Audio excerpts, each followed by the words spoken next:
Llegamos al último estudio de este trimestre, lección 13, para el 27 de diciembre del año 2025. El año se fue. 4 días más termina este año. Voy a tratar, todavía no he definido más, voy a tratar de entrar al vivo 5 minutos, solo para formar una corriente de oración y orar, clamar a Dios en la entrada de un nuevo año. Eso será posiblemente el miércoles 31 a la puesta de sol. El horario no sé porque todavía no sé dónde voy a estar. Pero les aviso, les comunico. Y quisiéramos entrar al nuevo año así, orando, clamando a Dios, seguro de que cuando Él está a nuestro lado no tenemos nada que temer. Inclusive el título de la lección para esta semana es justamente sobre eso, elijan hoy. Y el propósito de la lección es mostrarnos que nada tenemos que temer cuando hemos hecho la decisión correcta. Quiere decir, la decisión de caminar al lado de Dios. Cuando Dios es nuestro verdadero Rey, nada nos puede derrotar. Pero hay de aquel que cuando las pruebas de la vida lleguen, está lejos de Dios. Ahí nada lo puede proteger. Vamos entonces a la primera parte de este estudio bajo el subtítulo de ¿Estuviste allí? ¿Por qué estuviste allí? ¿Por qué este subtítulo? Porque en el discurso final, antes de morir, Josué le recuerda a Israel la historia de sus padres y les dice a ellos, aunque ustedes no estuvieron allá, sí estuvieron allá. ¿Por qué? Porque ustedes conocen la historia que sus padres les contaron. Y entonces aquí vemos la importancia de contar a las nuevas generaciones lo que ha pasado en las generaciones anteriores. Especialmente transmitir los valores, los principios, las enseñanzas de la palabra de Dios. Voy a leer el texto de Josué capítulo 24, versículo 1. Dice así: Josué reunió en Siquem a todas las tribus de Israel. Llamó a los ancianos de Israel, a sus príncipes, jueces y oficiales, y se presentaron ante Dios. Interesante.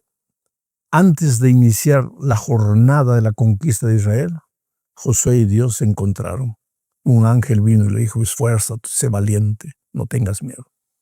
Ahora ya al final de sus días, cuando Josué va a descansar nuevamente, ahora él reúne a los líderes del pueblo de Israel y me gusta la expresión, y se presentaron ante Dios. Caminar con Dios. Los grandes hombres de la Biblia victoriosos fueron hombres que caminaron con Dios. Enoc caminó con Dios. Daniel caminó con Dios. Abraham caminó con Dios.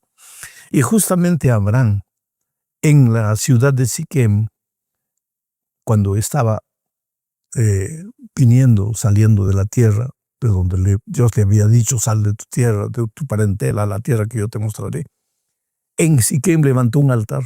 Ahora, años después, ya cuando Israel conquista la tierra de Canaán, en Siquem se realiza esta reunión. ¿Para qué? Para recordarles el pacto que Dios había hecho con Abraham y con Jacob y con Isaac. Para recordarles que los valores de aquellos días se continuaban sirviendo hoy. Y yo diría, para recordarnos a nosotros que esos valores son inalterables, continúan siendo los mismos hoy. Porque es fácil equivocarse y confundir las costumbres con los principios. Porque hay mucha gente sincera que queriendo defender valores, defiende costumbres. Y hay mucha gente sincera que queriendo deshacerse de las costumbres pasadas, quiere deshacerse de los valores y principios. Pero Dios es un Dios de sabiduría. Él nos enseña a distinguir qué cosa es costumbre, qué cosa es valor, principio. Y los valores son eternos. Y antes de fallecer, Josué quiso recordar al pueblo de Israel el pacto que habían hecho con Dios a lo largo de la historia en el pasado, su padre Abraham y los que vinieron después. Vamos ahora a la segunda parte del estudio bajo el título de Con integridad y en verdad. Aquí veremos que el secreto de una vida plena y feliz es caminar con Dios Y caminar con Dios significa caminar en los caminos de Dios. Y caminar en los caminos de Dios significa seguir los consejos divinos. Y naturalmente para nosotros hoy los consejos divinos están en la palabra de Dios. El otro día encontré un joven que me dijo, pastor, en este mundo todo es relativo. No, querido. Todo lo humano puede ser relativo. ¿Ah? Todos los conceptos humanos pueden ser relativos. Pero yo no estoy hablando del plano miserable de esta tierra de pecado. Yo estoy hablando de Dios, y Dios es absoluto. Y si Dios es absoluto, su verdad es absoluta. Y si la palabra de Dios refleja la verdad divina, entonces la palabra de Dios es absoluta. Los principios y valores divinos son absolutos, no cambian con el tiempo. No mudan de una generación para otra, no. Y la preocupación de Josué antes de morir era justamente que el pueblo de Israel aprendiese a respetar los consejos divinos. Leo Josué 24, 14 y 15, dice así. Ahora pues, temed a Jehová y servidle con integridad y en verdad. Y quitad de entre vosotros los dioses a los cuales sirvieron vuestros padres al otro lado del río y en Egipto, y servid a Jehová. Hay dos palabras en este texto que necesitamos comentar, la palabra integridad y la palabra verdad. Ya dije que la verdad es absoluta porque viene de un Dios absoluto. Ahora, para que tú quieras relativizar la verdad y para que tú quieras decir cada uno tiene su verdad, es muy simple, olvídate de Dios. Saca a Dios del escenario, niega a Dios, pero por favor, no quieras decir que tú sirves a Dios, que tú amas a Dios, que tú eres un discípulo de Jesucristo, relativizando la verdad. Porque vuelvo a repetir, Dios es un Dios absoluto. Entonces, ¿qué cosa es integridad? Integridad viene de la palabra íntegro, completo. Sirve a tu Dios con integridad, tu ser entero. No solo tu boca cantando en la iglesia, tu mente pensando durante la semana lo que vas a pensar. Tus manos haciendo durante la semana lo que tienes que hacer. Tus pies caminando durante la semana por donde tengas que caminar. Tu corazón colocando tus emociones. Sirve a Dios con verdad. ¿Dónde está la verdad? Tu palabra es la verdad. Y con integridad. No sirvas a Dios a medias. Un día en la iglesia, 6 días afuera. 6 días viviendo como si Dios no existiera y el sábado en la iglesia alabando al nombre de Dios con la misma boca que ha hablado improperios durante la semana. No. O eres de Dios o no eres. Sírvelo con integridad. Esa era la inquietud de Josué para el pueblo de Israel antes de descansar. Vamos a la siguiente parte del estudio. Libres para servir. Y aquí viene uno de los versículos más extraordinarios de la Biblia. Y en este versículo encontramos que la obediencia que Dios quiere no es forzada. Dios no quiere obediencia forzada. Dios quiere una obediencia voluntaria. Leo el texto para comentarlo. Dice así. Josué 24, 15 dice. Y si mal os parece servir a Jehová, escogeos hoy a quien sirváis. Si a los dioses a quienes sirvieron vuestros padres cuando estuvieron al otro lado del río, o a los dioses de los amorreos en cuya tierra habitáis. Pero yo y mi casa serviremos a Jehová. Hay algunas ideas interesantes en este texto que quiero comentar. Y si mal os parece servir a Jehová. ¿Por qué José dice esto? Porque hay gente que está sirviendo a Dios, está en la iglesia, es miembro de iglesia, bautizado, hasta canta en el coro de la iglesia, pero no se siente a gusto, se siente mal. ¿Por qué? Porque la atracción del mundo es terrible. ¿Y por qué? Porque ya allá en el mundo es bombardeado por la cultura moderna y cuando viene a la iglesia como que se siente amarrado, como que se siente enjaulado, esclavizado. Y esta no es la situación de la iglesia hoy. Así también era en el pueblo de Israel. Porque estaban contaminados, adoraban a los dioses, a las imágenes que los padres de ellos habían adorado antes de cruzar el río Jordán. Y adoraban ahora a los dioses, a la cultura de la tierra en la que ya vivían. Y ahora Josué los desafía, dice, y si les parece mal servir a Dios con integridad y dedicarse únicamente a Él y romper lazos con la cultura moderna, escucha, romper lazos con la cultura moderna. No digo romper lazos con las personas.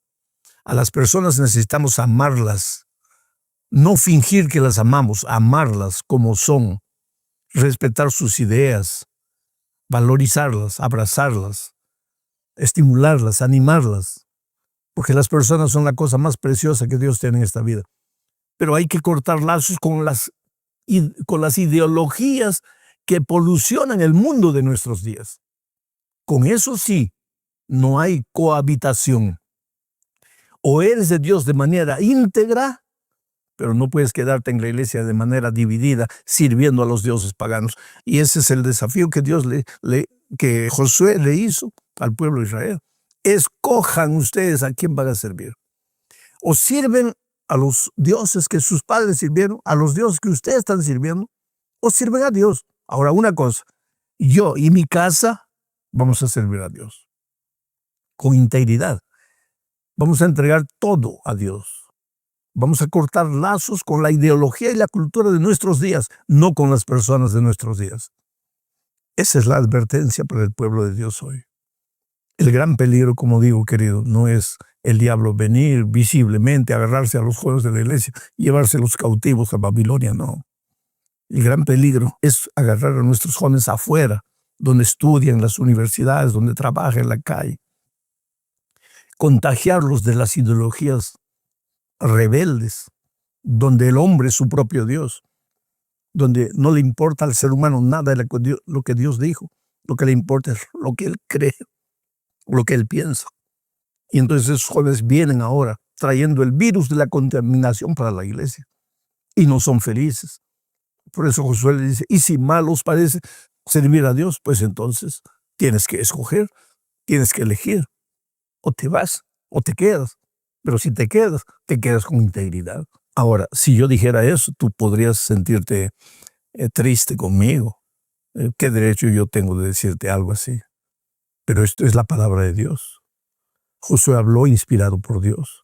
Yo estoy repitiendo apenas lo que Josué dijo. Y lo hago con amor, querido, porque yo siempre digo que tú eres la cosa más linda que Dios tiene en esta vida. Y a veces yo veo a nuestros jovencitos de 15, 16, 18, 20 años queriendo defender las ideologías modernas, la cultura moderna, diciendo que bueno, que un hombre puede enamorar con otro hombre, que una mujer puede enamorar con otra mujer, que no hay nada de malo en eso, que la religión es ultrapasada, que hoy día el ser humano es lo más importante, que no vale lo que Dios dijo, vale lo que el ser humano piensa, cómo me siento, cuál es la percepción que yo tengo de la vida. Oh, querido, eso no es bíblico. Por más que yo ame a los seres humanos, eso no es bíblico. Y la vida te va a enseñar, ¿sabes? Porque la vida te maltrata. Yo hablé una vez con un muchacho que se vestía de mujer y había intentado ya su tercer suicidio. Y hablé con él y él me dijo, pastor, yo no soy feliz. Yo grito que soy feliz. Yo le digo a todo el mundo que soy feliz. Yo le digo a todo el mundo que esta es mi decisión, que nadie me obligó, que yo soy así porque yo quiero. Pero cuando me encuentro solo, pastor, estoy muerto por dentro. ¿Por qué, pastor? Me siento mal. Y yo le dije, por un motivo simple, querido, que tú viniste de las manos de Dios. Nunca serás feliz lejos de Dios. Tú puedes argumentar lo que quieras, pero nunca vas a ser feliz lejos de Dios. Pero Dios no me ama. ¿Cómo Dios no te va a amar? Mi querido, ¿cómo es que Dios no te va a amar? Tú eres la cosa más linda que Dios tiene en esta vida. Y yo voy a decirte ahora hasta una aberración. Si el pecado te hiciera bien, si el pecado te hiciera feliz, Dios no tendría nada contra el pecado. Pero es que el pecado te destruye. Mira cómo estás en este momento. Entonces, ¿cómo es que Dios puede aprobar el pecado? Por eso su ira es contra el pecado, pero no contra ti. Dios te ama. Dios quiere que te arrepientas, que vengas, que le entregues tu vida, que dejes que Él haga por ti lo que tú no puedes hacer. Vamos ahora a la cuarta parte de este estudio bajo el subtítulo de Los peligros de la idolatría. ¿Sabes ¿Qué es la idolatría? Es una forma de querer callar la conciencia, querer decirse a sí mismo, estoy adorando a Dios, pero en realidad estoy adorando a un Dios manipulable, no a un Dios absoluto, no a un Dios soberano, porque delante del Dios soberano yo tengo que someterme como hijo amado. ¿Por qué? Porque Él sabe más que yo, no porque Él sea un dictador arbitrario. Él sabe lo que es mejor para mí. Entonces yo como humilde hijo de Dios le digo, Señor, guíame por tus veredas de justicia. Pero es que el ser humano de nuestro Dios no quiere ese Dios soberano. Él quiere un Dios manipulable. Él quiere que lo que Él llama a Dios apruebe lo que el ser humano ha decidido hacer. Entonces la Biblia pues no es contra la idolatría. Y hasta un ateo es idólatra, porque el otro día yo encontré en el avión un hombre que me decía, no, yo soy ateo. Yo no tengo dioses, no tiene dioses. Su Dios son sus ideas, esos son sus dioses. Él adora sus ideas y dice que no es ateo. Claro que es ateo, claro que es idólatra, como que soy ateo y no tengo dioses. Tu Dios es tu idea, no quieres renunciar a tu idea, te sometes a tu idea y después dices que eres ateo. No, el ser humano, querido, anda fabricando dioses, pero dioses manipulables, dioses. No me someto al Dios que tengo. Yo quiero que el Dios que tengo se someta a mí. Quien decide las cosas para mí no es Dios. Quien decide las cosas para mí soy yo, pero quiero la aprobación de Dios. Es por eso que existen iglesias, inclusive evangélicas, que defienden las ideologías modernas que van contra los valores divinos. Pastor, ¿qué tiene usted contra la ideología moderna? Nada, queridos. Bienvenidos a la iglesia. Ustedes son hijos preciosos, maravillosos de Dios. Vengan a la iglesia, sean recibidos con amor en la iglesia. Pero no tratan de imponer ideas humanas delante de las ideas y principios y valores divinos. Leo Josué 24, 22 al 24. Dice, y Josué respondió al pueblo, vosotros sois testigos contra vosotros mismos de que habéis elegido a Jehová para servirle. Y ellos respondieron, testigos somos. Entonces Josué responde, quitad pues ahora los dioses ajenos que están entre vosotros e inclinad vuestro corazón a Jehová, Dios de Israel. Y el pueblo respondió a Josué, a Jehová nuestro Dios serviremos y a su voz obedeceremos. Decisiones. Todos nosotros tenemos que tomar la decisión en algún momento de la vida. O servimos a Dios y lo hacemos con integridad, o nos olvidamos de Dios y fabricamos nuestros pequeños dioses para calmar la conciencia. Llegamos al fin de este estudio hablando de un buen final. Aunque los años pasaron, el pueblo permaneció fiel. Leo lo que dice Josué 24, 29 y 31. Dice así. Después de estas cosas, murió Josué, hijo de Nun, siervo de Jehová, siendo de 110 años. Y sirvió Israel a Jehová todo el tiempo de Josué y todo el tiempo de los ancianos que sobrevivieron a Josué y que sabían todas las obras que Jehová había hecho en Israel. Interesante, todos morimos. Yo siempre digo, ya estoy viviendo tiempo de descuento. Ya jugué los 45, ya jugué los 30 minutos complementarios. Yo ya estoy en los penales. Dios me ha cuidado hasta aquí, me ha bendecido hasta aquí. Pero yo soy pragmático y realista. En cualquier momento, Dios me va a llamar a descansar y voy a descansar. Josué descansó feliz. Llevó a su pueblo a la tierra de Canaán. Antes de descansar, les advirtió, especialmente para que no se contaminasen con la cultura y la ideología de las naciones paganas que rodeaban al pueblo de Israel. Después descansó, pero sobrevivieron ancianos que trabajaron al lado de Josué y que todavía estaban más jóvenes. Y mientras esos ancianos vivieron y desarrollaron sus papeles de consejeros, el pueblo de Israel todavía permaneció fiel. Pero esos ancianos también descansaron. Y ahí la generación ya era otra. Y entonces el pueblo de Dios comenzó a desviarse de los caminos de Dios. Porque sin instrucción divina el pueblo se corrompe. Sin el estudio de la palabra de Dios, el pueblo se corrompe. Cualquier ideología extraña entra a la iglesia de Dios cuando la iglesia se aparta de la palabra de Dios, de los valores divinos. Entonces, pues viene la época de los jueces. Y es otra historia. Pero querido, gracias a Dios por la lección de este trimestre. He aprendido mucho. Me he puesto a reflexionar muchas veces en mi propia historia, en mi propia actitud delante de los valores y principios divinos. Que Dios te bendiga, querido. Vamos a entrar a un nuevo año. Hazlo sin miedo. Dios está a tu lado. Y si Dios está contigo, nada puede destruirte. Te puede derrumbar, pero te levantas. Te puede colocar una trampa, pero sales victorioso. Eres feliz porque tienes a Cristo en la vida. Un abrazo. Que Dios te bendiga ricamente. Chao.